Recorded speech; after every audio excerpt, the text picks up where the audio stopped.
So this all happened to my best friend back when she was like 15, way back in the mid-2000s. We live in rural Alabama, like right out in the middle of the sticks, and one Friday night, her dad gets a hankering for a basket of Royal Reds. They want to head out, but they also couldn't get a sitter at such a short notice. This suited my BFF, who was saying how she didn't need a babysitter, that she was basically a grown-up and could be trusted to be left home alone for the night. Her parents agree, but tell her she better be in bed and asleep by the time they get home, which would be sometime after 11 p.m. If she wasn't, she'd be grounded, but if she was, her mom told her that she'd take her shopping the next day. Pretty sweet deal, right? Home alone and a shopping spree. I'm swooning just thinking about it. Anyway, it comes the night of her parents' little dinner date. They give her some money for pizza, and she basically has the time of her life, watching whatever she wanted on the TV, pigging out on pizza and ice cream. She had the entire place to herself. All she had to do was be in bed by like 11:15, and she'd have herself half a whole new wardrobe. So the time comes, and she has the whole kitchen clean and tidy. Ice cream away, pizza boxes chucked in the trash, and she's all up in her PJs, mission accomplished. Then out of nowhere, she hears the front door to her home open and close, and footsteps down in the hallway. So she jumps into bed, turns off the lights, then lies in bed with her back to the bedroom door and pretends to be asleep. Sure enough, she hears her parents climbing the stairs quietly, shushing each other and giggling as they went. Obviously, they've been a little too liberal with their drinks, and in hindsight, maybe that's why they wanted her to be in bed by the time they came home, so she wouldn't be able to poke fun at them for being drunk. Anyway, she's still lying there, not making a sound, when she hears the handle of her bedroom door begin to turn. They're obviously checking to see if she's actually asleep, so she lies real still and doesn't make a sound. Then whoever it was who opened the door, either her mom or dad, they start creeping across the carpet towards her. Then when they reach her bedside, they lean over, stroke her hair a little, then give her a kiss on the side of the head. That confirmed that they had been drinking because all she could smell was booze as whoever it was crept out of the room, and then there was silence again. Mom and Dad must have just gone right to bed to sleep off their margaritas because she barely heard a thing after that. Maybe some stumbling to and from the bathroom, but apart from that, silence. She's actually kind of sleepy by that point, so she just lays there, drifts off, then wakes up bright and early the next morning, ready for her shopping trip reward. She rolls over, checks her phone, only to discover she has a bunch of texts from her mom, all timed for an hour or so after she'd fallen asleep. She opens them, half expecting a bunch of "You're an amazing daughter, I love you, XOXO" drunk texts, but in her half-asleep haze, what she reads makes no sense to her whatsoever. The message read something like, "Honey, I'm sorry if we worried you, but we saw Aunt Barb and her new boyfriend and we totally lost track of time. We're staying in a motel tonight, but we'll be back tomorrow around 12, promise. Then we can go to that shopping trip." I can only imagine what that must have been like at the time, but my friend said the information was a square peg and her brain was a round hole. It just wouldn't fit. Her parents had come all the way home, then gone back out again. But why? She texts her mom like, "Did you come home last night?" And as she does, she said she felt her heart begin to pound in her chest. Because if she said no, she was either lying or it wasn't either of her parents in the house the night before. It was a complete stranger. As soon as that horrible penny really dropped for her, she called her mom in a panic, who obviously then told her to call the cops ASAP. But when they got there was nothing to tell them how this stranger had gotten in, if anything was taken, or how they gotten out. My friend swears that she'd heard the front door close quietly, but if that was the case, how did the guy get a copy of their front door key? Even scarier is their security cameras didn't record anyone walking up their driveway, and there's literally no other way to get to the front of the property without being caught on it. It 100% wasn't some kind of dream either, because someone had evidently, and very quietly, gone through her mom's clothes at some point during the night. No one was ever caught over it. The cops didn't even have a suspect, and I don't believe my friend would just make something up like that. Like she was really actually upset about it for a really long time, and unless the whole thing is an elaborate cover story for something else, then it really did happen. It just freaks me out thinking the guy is still out there, and that he's that good at being a freaking creep, that he can do all that stuff and stay totally undetected. Just the thought of it makes my skin crawl.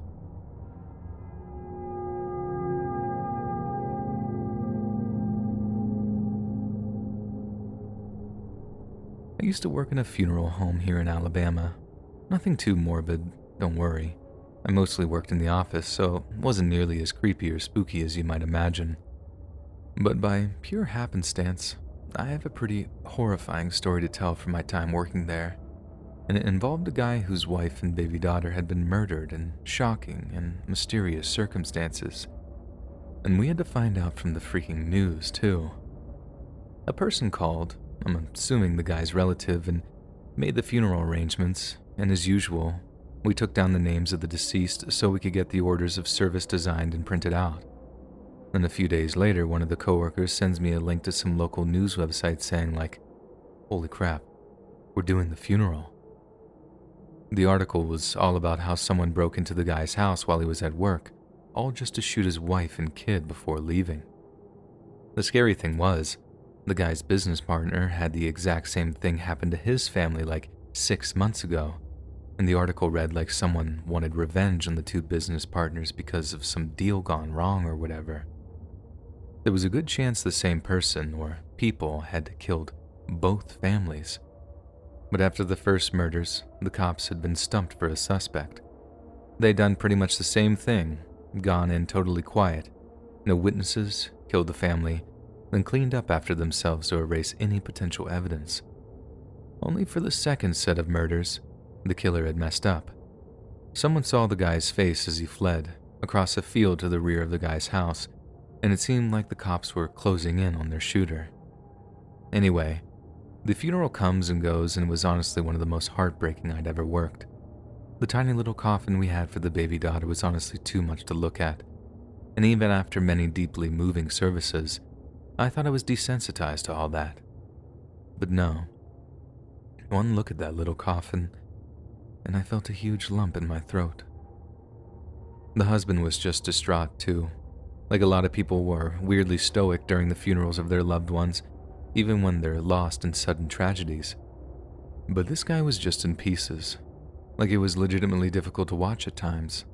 The worst was when he tried to get up to give a little eulogy for his wife and kid. He tried so hard to get the words out, but in the end, I think it was his brother that came up just to lead him away when he broke down completely. We all agreed it was one of the toughest funerals we had ever had to host, but the story didn't end there, and it actually turned out to be one of the most horrible things that I'd ever heard of, let alone been a part of. A few weeks after the funeral, my coworkers sent me another news link. Only this one doesn't have a message with it, just that blue and yellow horrified face emoji. When I opened the page, I discovered that the cops had actually caught the guy who'd killed our customer's wife and child, and my jaw was on the floor as I read that the murder was actually the guy's business partner. You know, the same guy whose family had been killed in almost the exact same way. That guy. The article didn't say much other than that, so we had to keep checking the news and stuff to find out any more info. But then get this. The murderer gets a lesser charge for cooperating with the police, and part of that cooperation was showing them the text between him and his business partner, where they're arranging to kill each other's families so they could run off with their side girls, one of which was actually a secretary at the company they owned and operated. I think the most messed up thing was how you never would have guessed the guy was capable of anything like that. I mean, I suppose he wasn't. Neither of them was. That's why they arranged to kill each other's families instead of just doing it themselves. Maybe that's why he was so devastated at the funeral. It all just kind of hit him, and he realized that no matter how much he tried to distance himself, he was responsible for their deaths. Not only that, but he'd already killed a woman and 2 little boys himself.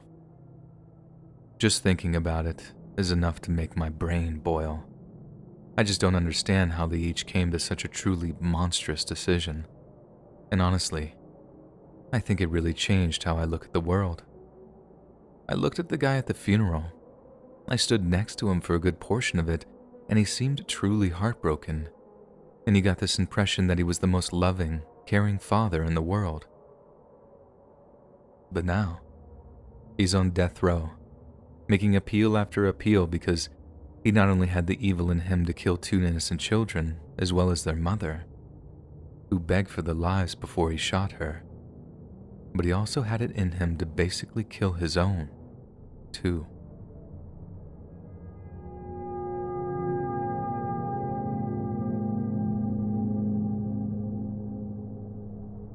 My dad grew up in Alabama, and by his own admission, he was a dumb redneck who was a pain in the butt for everyone that knew him, except of course for his little posse of booze-hound redneck buddies. One of their favorite things to do was drive around in a truck one of them owned, passing around a bottle of hooch they'd each take huge pulls from, including the driver. Then, once they were nice and toasty, they'd go tearing it around the back roads where they lived, going 50 or 60 miles an hour down these blind bends and whatnot. He says there was this one time where the driver was way too drunk and almost crashed like twice before he asked the guy to let him out. He says he just had this bad feeling that something bad was going to happen, and since they wouldn't chill out or slow down, he just thought, alright, I'ma head out. So my dad gets out and starts walking, or maybe more like stumbling back the opposite way in the direction of town.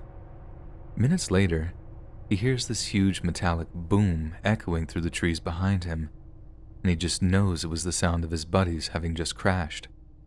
Turns out they were less than a mile down the road when they hit this really sharp turn. The driver just didn't react in time, and they plowed into a tree doing a buck and change. 2 of them died on impact, and the only reason the guy in the back seat survived was because they just so happened to crash in an area that was basically the extended backyard of this married couple of doctors. He still lost an arm, part of his foot, and was in the hospital for the rest of the year, but yeah, he made it though. My dad told me this story on the day I asked him about getting my driver's permit, probably as a way of scaring me out of drunk driving.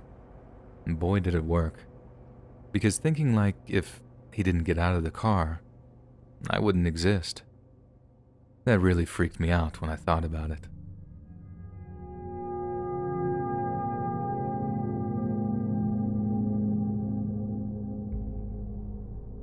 I was born and raised in Jacksonville, Florida area, but for college, I went to Auburn in Alabama.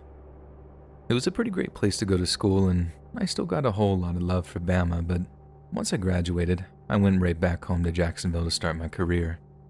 But that meant that every year or so I'd fly back to Auburn to hook up with my old college buddies for some heavy reminiscing and some equally heavy drinking. So this is back in 2007, but I flew out of there to spend a weekend with the old frat boys, and while we're out drinking, one of them pulls out a pack of cigarettes. I hadn't smoked for years by that point, as my ex-girlfriend had hated it, but since she was my ex by that time, I thought, why not? What harm can it do? So we head out, bum a smoke, then feel that sweet nicotine reintroducing itself to my central nervous system. All the while we get all nostalgic about our college days. Then, as we're standing there, some car just goes zooming past the bar, totally ignoring a red light before driving up this gentle curving hill. All we could do was watch in horror as it veered over the double yellow before absolutely smashing into a car coming in the other direction. The impact sounded like a bomb went off, and both cars' butt ends were thrown into the air before they landed with a smash. Then, the engine block of the oncoming car just starts smoking, before we started seeing flames flicking up through the gaps in the hood. And that's when the adrenaline kicked in.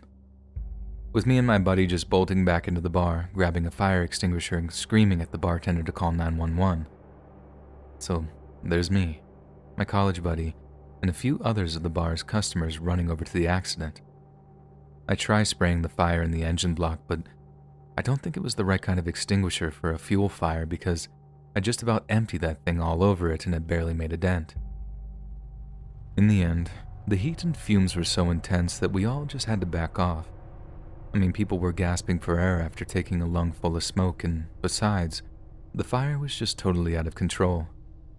The thing was, we'd been completely unable to rescue the driver of the oncoming vehicle. The driver off the speeding car was just a mess, and I kind of figured that there was no saving them. No seatbelt. There wasn't. But the woman in the oncoming vehicle was trapped, and as much as we all tried, we couldn't get her free before the flames took hold. We had to listen to that woman burning to death, and let me tell you, it's a million times worse than you can possibly imagine. All those death scenes in movies, they're really just acting. You can't ever get that tone or pitch to a death scream unless a person is actually dying. And I learned that on that night in Bama. The fire department got out to us pretty fast, but it was too late. Then the cops walked some of us back to the bar to take statements. My buddy kept me up to date with the case after I flew back to Florida, and I'm sorry to say, it didn't stop being messed up. So the woman who died was only like a block away from her house, and she was a new mom, while the speeder was some drunk, stupid trust fund kid. Only, remember how I said the kid looked deader than a West Texas salad bar? He actually survived. He lost a leg or an arm, I think, but yeah, he got to carry on living when he had absolutely no right to.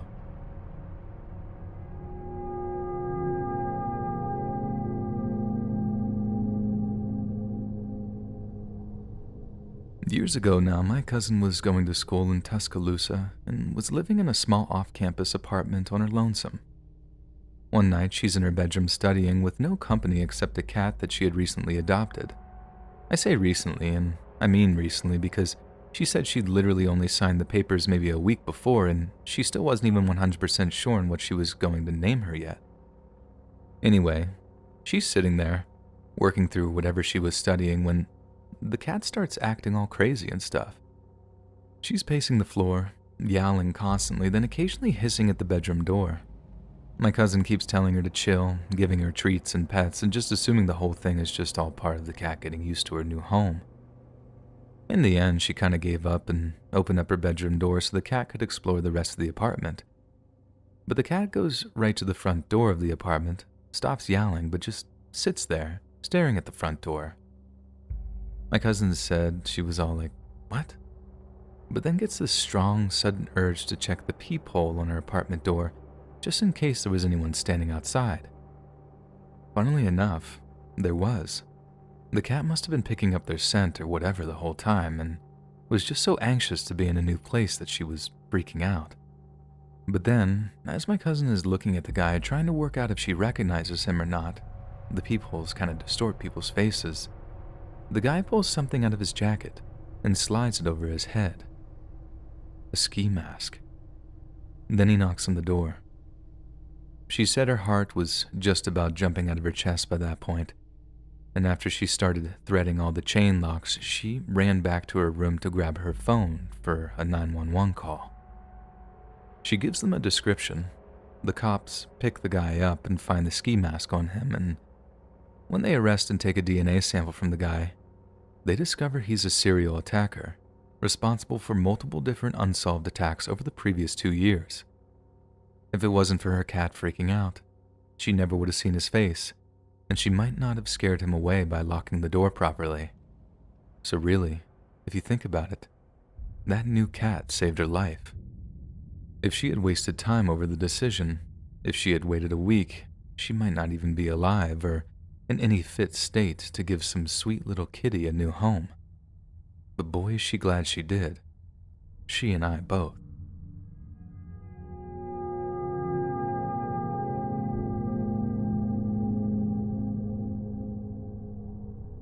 I'm an ophthalmologist. That's a fancy pants speak for eye doctor, by the way, here in Alabama. And because we have a heck of a lot of agricultural workers in my district, I get an awful lot of quite weird and wonderful medical issues to diagnose and deal with. One day, a polite young man with an infected eyelid comes into my office, and he's been having a miserable time. He'd been to see another eye doctor who put him on a course of antibiotics, but other than bring down the swelling a little, it didn't get rid of the infection entirely. Obviously, I'm very intrigued by this because an antibiotic resistance is a very serious and potentially deadly problem that we're inevitably going to face in the future.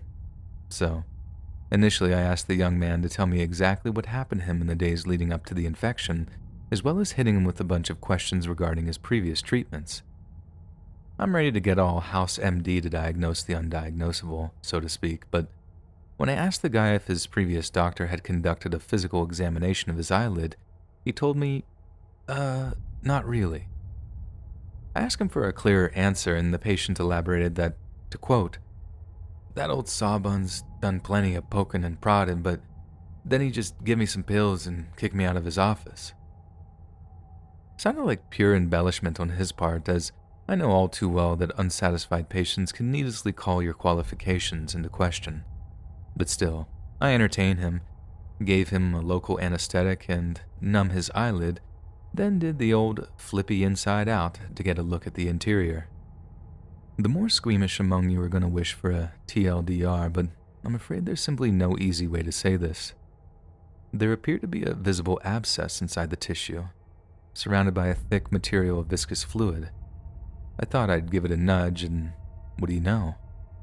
It moves. This wasn't an abscess or anything resulting from an infection. It was something else entirely, and it was only when I managed to remove it in one whole piece that I realized what I was looking at. It was a fly larva.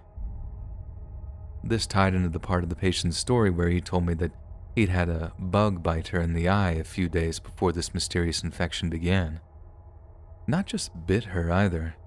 It had been stuck on his eyeball for a millisecond before he'd managed to bat it away. But when I asked him if he'd bothered to wash his eye afterward, he said no, that if a worker ran off to wash their face every time a bug flew into him, that nothing would ever get done. Makes sense, I suppose, but please, folks, cleanliness is next to godliness in so many ways.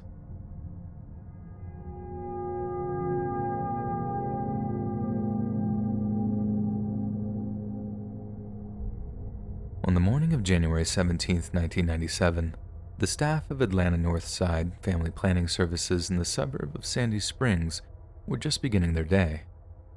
It was around 9:30 a.m. on a Friday, and although wary from the busy working week, the staff were looking forward to the well-deserved weekend ahead. The clinic itself was set into a large multi-story office complex that housed a number of other professionals such as doctors, dentists, and lawyers. But one particular employee of the family planning clinic wasn't exactly having the best of mornings. Geraldine Thompson, a then 23-year-old counselor at the clinic, was running late. Not only had she failed to wake up for her alarm, but getting caught in the rush hour traffic meant she was uncharacteristically tardy. Yet little did Geraldine know, but a busted alarm clock and bad traffic would be the very least of her troubles that morning. Because as she parked her car up and approached the office building, a huge explosion tore through the building, sending glass and debris flying through the air. The explosion brought down parts of walls and ceilings and caused a small fire in the large 3-story building. Thankfully, it was a fire that was quickly extinguished thanks to the swift and courageous response of the Atlanta Fire Department. And once the area was secure, investigators from a number of different agencies began to comb through the wreckage in an attempt to determine the source of the blast. About an hour after the blast, cops and firefighters were still in the process of assessing damage, determining the source and ensuring that the area around the building was clear of civilians. Then, out of nowhere, a second explosion ripped through the gathered crowd, sending scores of people flying through the air and causing horrendous wounds to several of them. Only then was it obvious what was going on. It was a terrorist attack.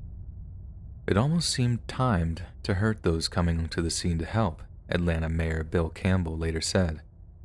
And he was right, because what happened is known as a double tap, a bombing technique in which the attacker first draws attention to an area, ensuring a gathered crowd, before a second device is detonated, one designed purely to kill first responders and innocent bystanders.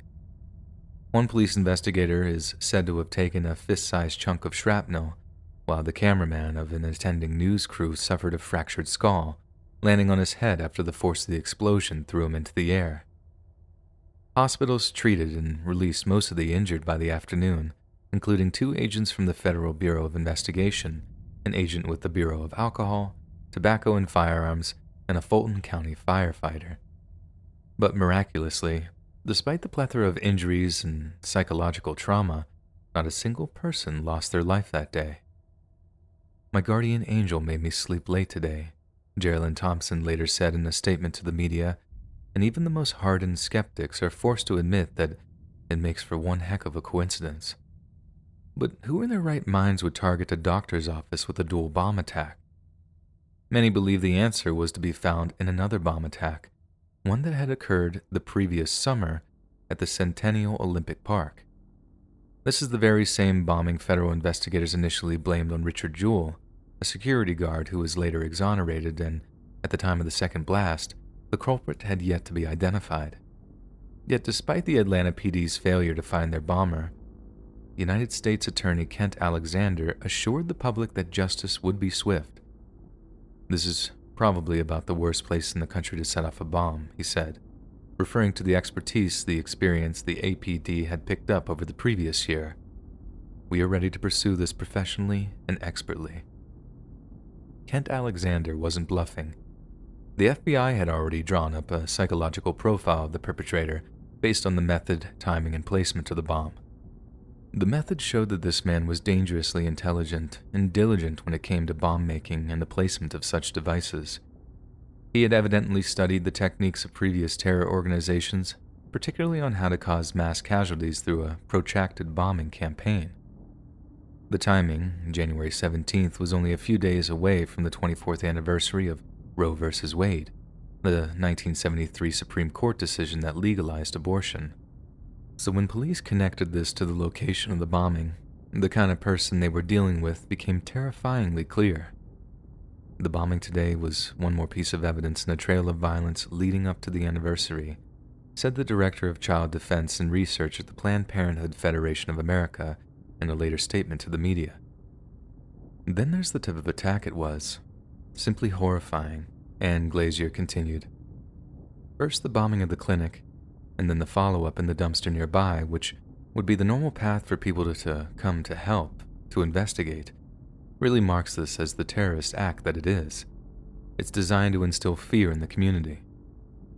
Americans of all religions, creeds, and political leanings joined in condemning the attack as a cynical and abhorrent act of mass murder.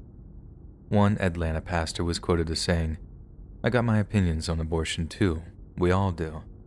But to take the love of the innocent like that, it's just awful." But others, like Paul De Perry, editor-in-chief of Life Advocate magazine, was quoted as saying, "I think it is wonderful any time an abortion clinic is closed for whatever reason.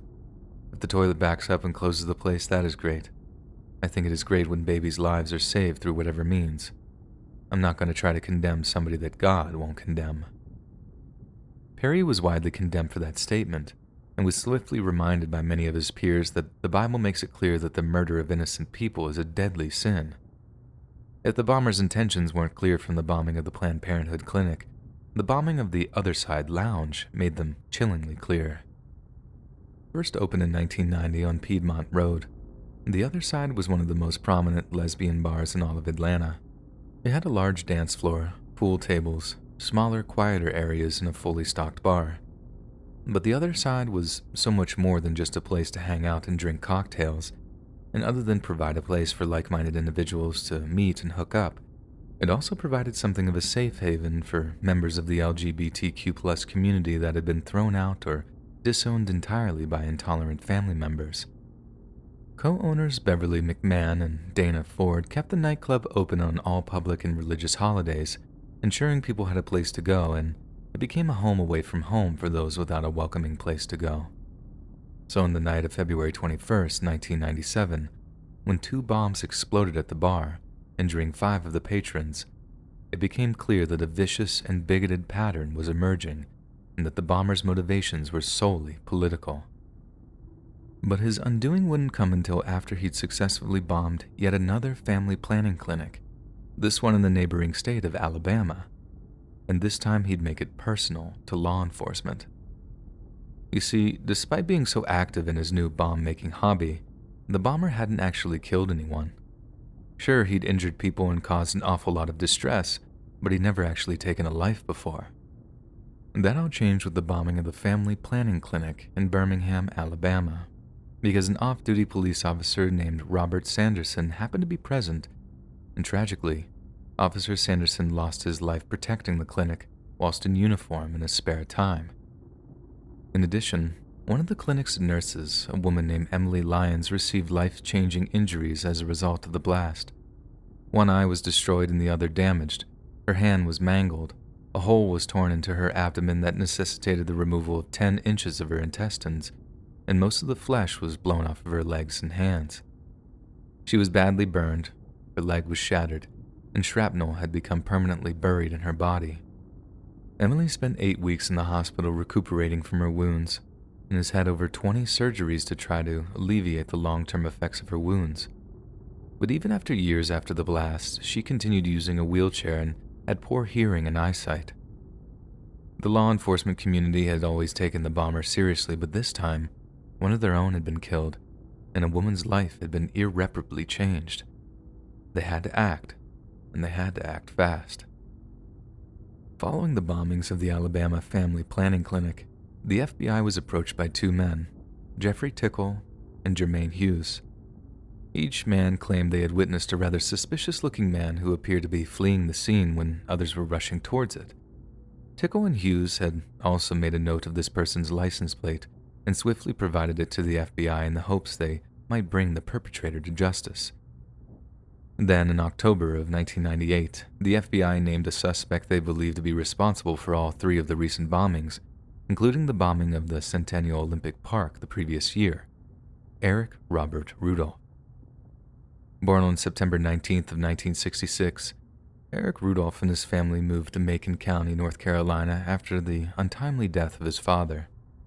By the time Eric was 18, he was spending time with his mother at a Christian identity compound in Missouri known as the Church of Israel, and after receiving his graduate equivalency degree, he enlisted in the U.S. Army, although he was discharged 4 years into his service for smoking cannabis.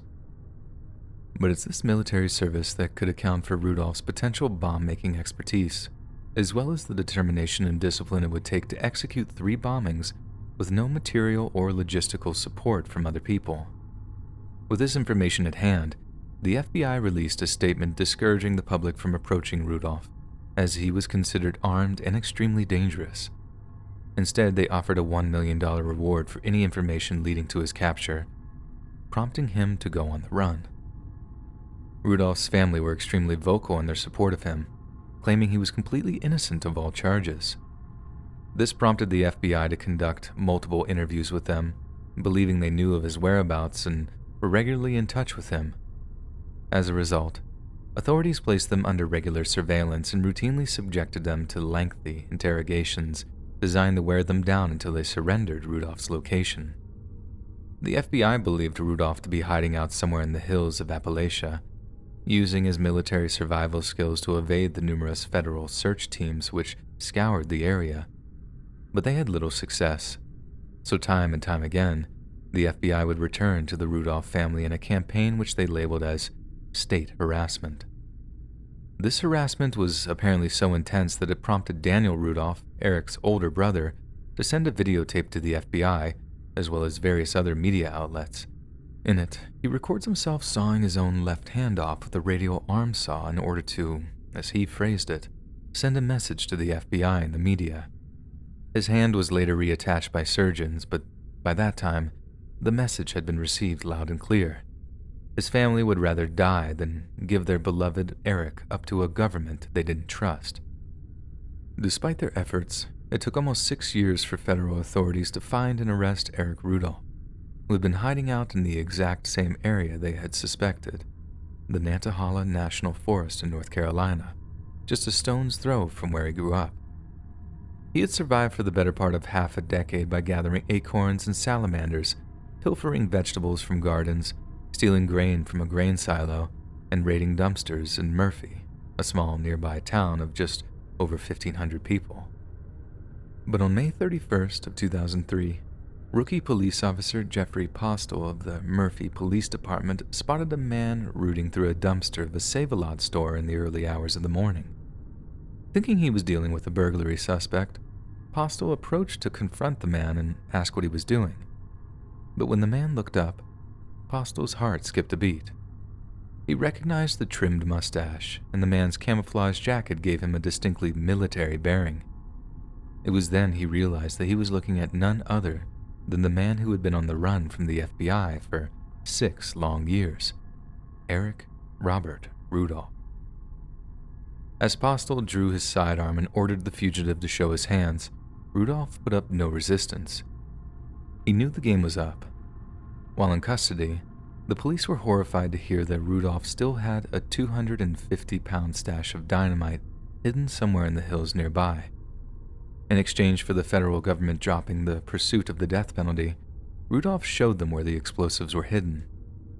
Rudolph then released a series of statements from his jail cell, confirming that the bombings were anti-abortion and homophobic terrorism. He also claimed that he'd deprived the government of its goal of sentencing him to death. He also wrote, "The fact that I have entered an agreement with the government is purely a tactical choice on my part, and in no way legitimizes the moral authority of the government to judge this matter or impute my guilt." The Washington Post asserted that Rudolph had committed the bombings in support of the Christian identity movement, which asserts that those of Northern European ancestry are the direct descendants of the lost tribes of Israel. In other words, they're God's chosen people. In the same article, the Post also reported that Rudolph had claimed responsibility for the bombings on behalf of the Army of God, a group that sanctions the use of force to prevent abortions. Rudolph firmly denied being a member of any radical evangelical movement, stating, "I was born a Catholic, and with forgiveness I hope to die one." But he continued to use several Bible verses to justify his militant opposition to abortion, and relished the praise his actions prompted from several far-right Christian groups. "As I go to a prison cell for a lifetime," he said in a letter to his mother, "I know that I have fought a good fight. I have finished my course. I have kept the faith." On January 18, 2005, Eric Rudolph was sentenced to 2 consecutive life terms without parole for the 1998 murder of Officer Robert Sanderson. He was also sentenced for the 2 bombings in Atlanta, receiving 2 consecutive life terms before being transported to the ADX Florence Supermax Federal Prison in Colorado. Rudolph continued to release statements from his prison cell, including this comprehensive explanation for the Olympic Park bombing, some of which reads as follows. In the summer of 1996, the world converged upon Atlanta for the Olympic Games to celebrate the ideals of global socialism. Multinational corporations spent billions of dollars, and Washington organized an army of security to protect these best-of-all games. But the conception and the purpose of the so-called Olympic movement is to promote the values of global socialism, as perfectly expressed in the song Imagine by John Lennon, which was the theme of the 1996 Games. The purpose of the attack on July 27th was to confound, anger, and embarrass the Washington government in the eyes of the world for its abominable sanctioning of abortion on demand. The plan was to force the cancellation of the Games, or at least create a state of insecurity in order to empty the streets around the venues and thereby eat into the vast amounts of money that had been invested in them. But as the United States has shown time and time again, terrorism did not curtail the pride, happiness, or the basic freedoms of its citizens. America stood unbowed in the face of religious extremism, a positive that would prove chillingly prophetic over the years that followed. And with a grim reassurance, we stoically remind ourselves that those who wish to change our society with bloodshed, fear, and death will never be successful. Justice will always prevail, and the ideals of tolerance, freedom, and above all, love, will always triumph over evil.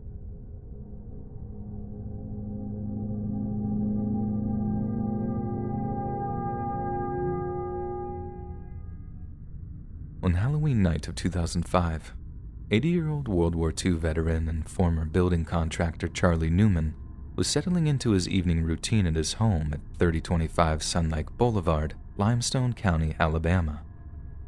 Charlie was a kind, religious man who lived alone, but was often visited by friends and relatives who assisted him in his twilight years. Yet Charlie had found himself clashing with an increasingly moody and rebellious grandson who had an apparent disdain for his grandfather's clean-cut Christian way of life. This grandson was also something of a spoiled brat and held a great deal of contempt for a man he believed should be a little more generous with his high finances. Charlie knew better than to just give him any cash, as he'd no doubt spend it on things he shouldn't. Yet little did he know that this very same grandson had hatched a plan to get some money out of Charlie, the method of which would prove disgustingly devious. Because at around 7:34, a young man in dark clothing was making his way towards Charlie's home, and he did so armed with an 8-inch combat knife and stun gun. Charlie was old, but for an octogenarian combat veteran, his hearing was surprisingly intact. So when this black-clad intruder managed to break into the house, Charlie confronted them with a handgun he kept hanging from a pair of deer antlers. But in doing so, Charlie realized he'd recognized the home invader, as the young man was none other than a close friend of his rebellious grandson's. Prior to the confrontation beginning, Charlie had the good sense to call 911 before leaving the phone off the hook, thus allowing the dispatcher to listen in on what went down. According to the same dispatcher, they heard Charlie saying things like, "What do you want? Don't do that, and leave me alone." Charlie also invited the home invader to sit and pray with him, but his grandson's friend ignored the invitation, repeatedly asking, "Where's the vault?" It's clear that Charlie Newman made numerous and repeated attempts to calm his potential attacker, explaining that there was no vault and that the only safe in the home was one he kept his firearms in. But this only enraged the home invader, who was convinced that Charlie was lying to him. In fact, the only person that had lied was Charlie's grandson, who had actually planned the prospective robbery in tandem with his knife-wielding friend. He claimed his grandfather had a safe or vault, one that was stuffed with cash, bonds, and gold bars, the latter of which he apparently recovered from a Nazi gold vault during his wartime service. The idea was that they'd split whatever the friend could rob. But Charlie's grandson had no idea his old veteran grandfather would put up so much of a fight. Because when the invader brandished the knife in his hand and threatened to stab Charlie if he didn't reveal the location of his hidden wealth, Charlie gave him one last warning, then raised his handgun and pulled the trigger. Obviously, Charlie was well aware of the imminent threat to his safety, having been confronted in his own home by an armed robber. But even so, Charlie didn't want to kill the boy, just scare him. So the well-aimed shot from his handgun ripped through the fleshy part of the invader's shoulder, disabling his use of the stun gun, but not the knife. This only sent the home invader into a rage, and as he lunged at Charlie, bleeding from the fresh gunshot wound, he inflicted the first of over 50 stab wounds on the brave old veteran. In the process, he was able to grab Charlie's gun, and to finish him off, the invader shot him once in the chest. After that, Charlie breathed his final breath, then slipped away from a world he had given almost everything to protect. Following the 911 call Charlie made prior to his murder, Detective Katrina Flanagan was dispatched to Newman's house to investigate. When her knocks went unanswered, Flanagan went to the rear of the residence and noticed that although the glass storm door was closed, the wooden back door was open. Not only that, but that there was blood on the storm door. Another uniformed officer then told Flanagan that he could see a body inside the house, and after kicking in the back door with guns drawn, they found Charlie Newman's body lying in a pool of his own blood. He had suffered a combination of 54 stab wounds and lacerations to his head, including stab wounds to both eyes, 7 cuts to his neck, and a broken nose. It was evident he had also sustained a gunshot wound, the entrance wound being on the right side of his chest, and the exit wound was on the left side of his chest. A forensic pathologist would later testify that the exit wound was surrounded by purple discoloration, indicating that Charlie was against a hard object, such as the floor, when he was shot.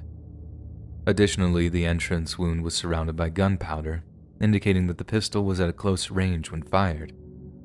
However, it was determined that Charlie had died as a result of numerous sharp and blunt force injuries of the head and neck, and that he was likely dead prior to being shot. Flanagan then noticed blood shoe prints leading to the back door from the body and could smell the scent of gunpowder, meaning their shooter had only just departed the scene of the crime. Later that night, police officers William Watson, Bobby Mikalsen, and Clayton Jordan of the Madison Police Department responded to a call coming from a Chevron gasoline station. It was from a young man who claimed to have been shot, but when asked how and by who, he simply responded, "I have no idea. I don't know anything, I just know that I've been shot." When the cops arrived, the young man gave his name as Andrew Lakey, a 22-year-old eBay trader, but was otherwise completely uncooperative when it came to both how he'd been shot and how he ended up at the gas station to begin with. Officer William Watson then spotted a white Nissan Altima parked in front of the gas station, its white paint job making the bloodstains on it even more obvious. On closer inspection, the cops found blood on the steering wheel and front dash, what appeared to be an insulated pizza bag and a radio scanner in the front passenger seat, 2 pistols in the front passenger floorboard, and a bloody knife with a broken tip in the rear floorboard. Sergeant Jordan telephoned sheriff's department and police stations in neighboring counties to determine if there had been any reported shootings that evening, only to discover that indeed there had been. Andrew Lakey was then taken to the nearby Huntsville Hospital to have his gunshot wound treated, but officers remained on standby to take him into custody upon his discharge.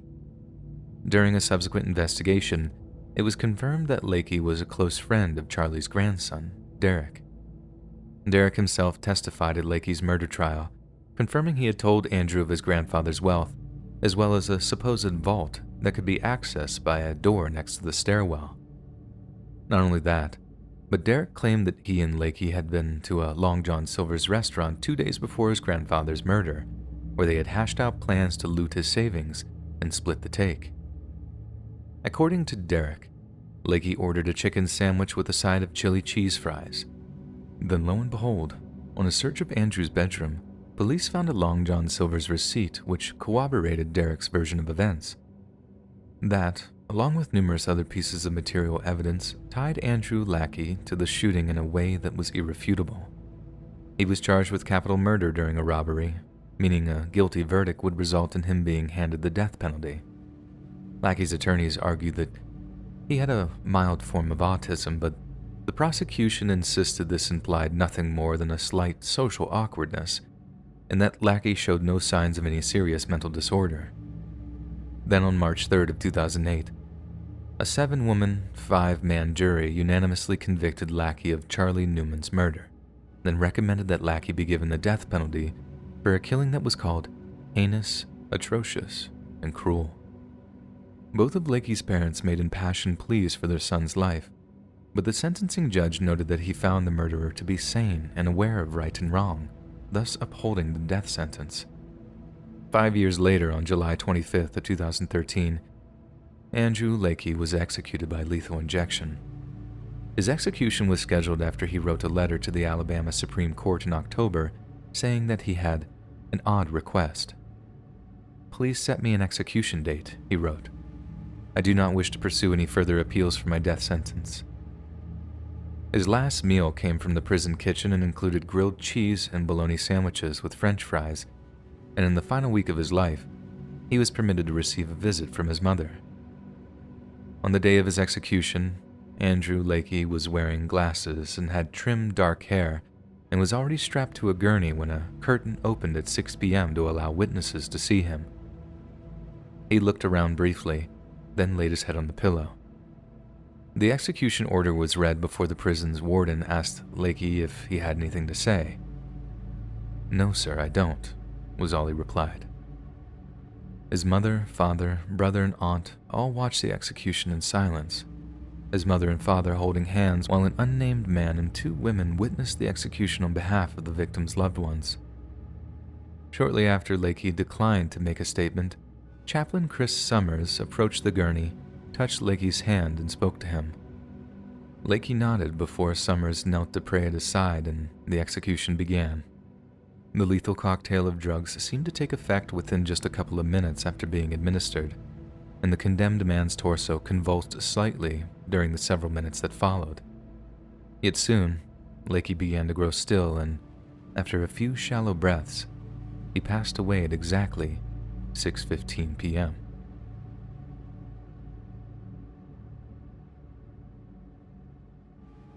Hey friends, thanks for listening. Click that notification bell to be alerted of all future narrations. I release every Monday, Wednesday, and Friday at 7 p.m. Eastern Time. If you got a story, be sure to submit them to my subreddit, r/letsreadofficial, and maybe even hear your story featured on the next video. And if you want to support me even more, grab early access to all future narrations for just $1 a month on Patreon, and maybe even pick up some Let's Read merch on Spreadshirt. And check out the Let's Read podcast, where you can hear all of these stories in big compilations and save huge on data. Located anywhere you listen to podcasts. All links in the description below. Thanks so much, friends. And remember, cats will steal your breath if you drink milk.